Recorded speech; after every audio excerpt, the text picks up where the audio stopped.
kakausapin na natin ang ating punong hurado, Sir Louie Ocampo. Yes.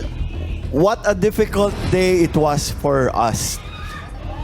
You brought the house down and you brought Tawag ng Tanghalan to another higher level. So congratulations. We thank you for this. And we wish you all the best. Good luck sa inyong tatlo.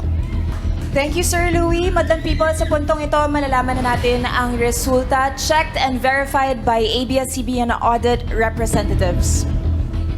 Malungkot ka? Hindi pa usak. Oo, ma'am. Sino nga kayo? Sigaw ka ba ng sigaw kanina, Sigaw ako ng ma'am? sigaw para sa kanila. Sobrang galing kasi nilang tatlo. Alam mo, sobra Yes. kong sabi ko tama yung decision kung hindi ako sumali this season. I know. Next season. Sobrang uhusay Ang nila. ganda ng laban. Maraming Hirap talaga salamat mamili. sa inyo. Sarap saka- yung ganito, hindi mo alam kung sinong mananalo. Oo, eh, tsaka, Yes. Kita mo yung mga hurados, parang nasa party lang sila, di ba? Hanggang ngayon, Nag-iisip sila Hanggang kung ngayon sino talaga nag-uusap-usap sila. Ano nag-uusap-usap? Meron dyan hindi pa po nagkakasundo. Correct. May nag-aaway pa din. May kanya-kanyang pambato sila, Oo. chef. Si Jed hindi sumang-ayon sa desisyon ng iba. Kaya ayaw yung grupo po kila Kyla. Parang natulala siya.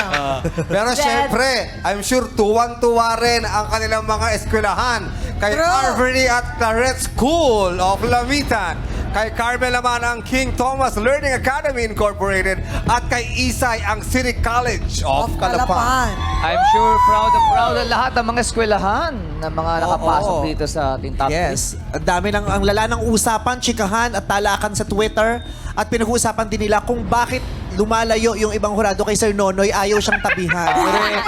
Lapitan nyo naman si Sir Nonoy, kaya... Kaya nga. Bakit naka-blue siya? Pero alam mo, Grabe kayo sa kanya. nagtatampo kay Kuya Ogie, ah. Bakit? Kasi hindi niya binasa yung mga eskwelahan ngayong araw na. Ang dami. Ang dami. Isang gap yan. Pero syempre, bago natin na i-anunsyo ang resulta, nais muna namin pasalamatan ng ating musical arrangers at TNT Band at vocal coaches. At ngayon, ang tawag ng tanghalan, The School Showdown third placer ay makakatanggap ng 50,000 pesos.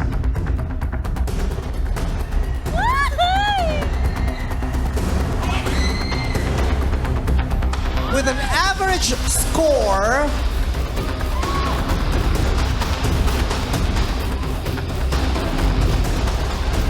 Wala naman nakalagay na score. Ano, papauso ba ako? Iti-take it ko ba ito? Wala naman nakalagay na score. Ayan, hinahabol. May pangalan, may pangalan. School lang.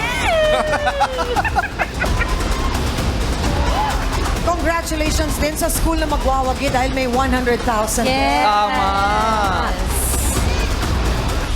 Kinakalculate lang. Eto na, aalamin na natin.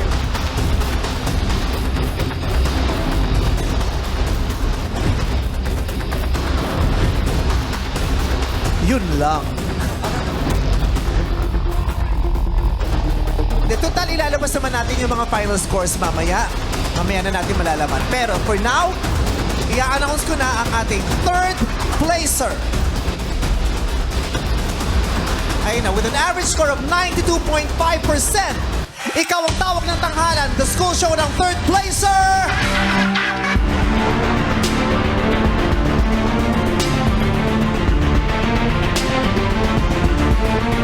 Arvery Laguring ng Claret School of Lambitan! Congratulations, Arvery Lagorin.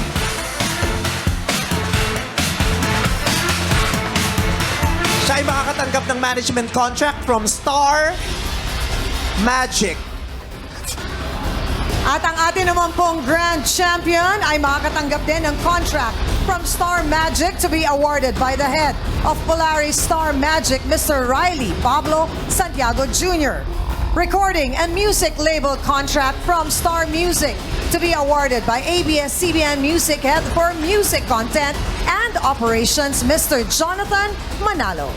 Kasama ang prestiyosong tropeyong dinisenyo ng kilalang artist at sculptor na si Ginoong Ronald Castrillo.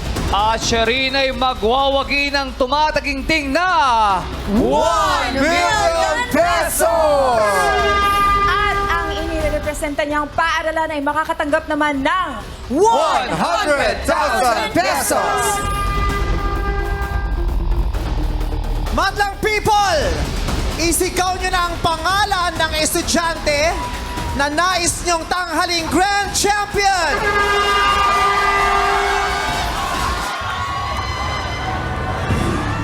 Ang tinik na nangibabaw at nakakuha ng pinakamataas na gradong 98% mula sa ating mga hurado. Madlang people, ang tawag ng tanghalan The School Showdown Grand Champion ay si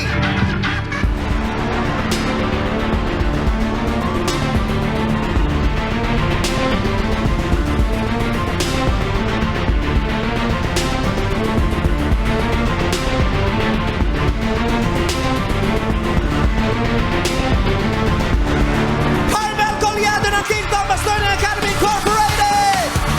Makakatanggap din ng 100,000 pesos ang kanyang paaralan. At congratulations din sa ating second placer na City College of Calapan, Ipsay Olante. Ikaw ay mag-uwi pa rin ng 100,000 pesos. At Madlang people, narito po ang final grade na nakuha ng ating Final 3 Grand Finalists mula sa ating mga hurado. Isang matagumpay na edisyon na naman ang ating nasaksihan. Maraming salamat sa pagsama sa amin dito sa pambansang entablado ng kantahan, ang tawag ng tanghalan, The School Showdown.